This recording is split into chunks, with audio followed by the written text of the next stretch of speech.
اليوسفي فاكهة تقدر تسوي منها أكثر من وصفة للبرد في اللوكيشن الجديد. شوفوا لي ما شاء الله والجمال، ولكن باقي لوكيشن حلو شكله. تعالوا بعد.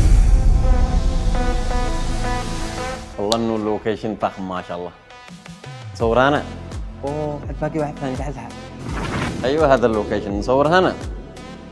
ما عارفين يا جماعة، أعتذر منكم والوصفة بنخليها الفيديو ثاني. أنا في مكان جميل جدا جدا، تعالوا شوفوا معي.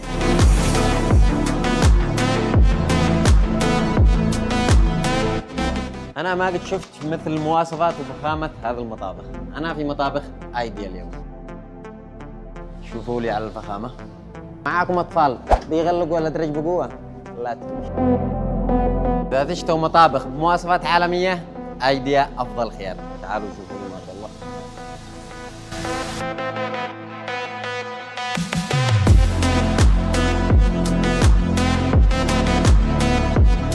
ومعاكم ثلاجة بلتين اللي هي مخفية، لا تمشي الجهل يفتح الثلاجة ويغلق.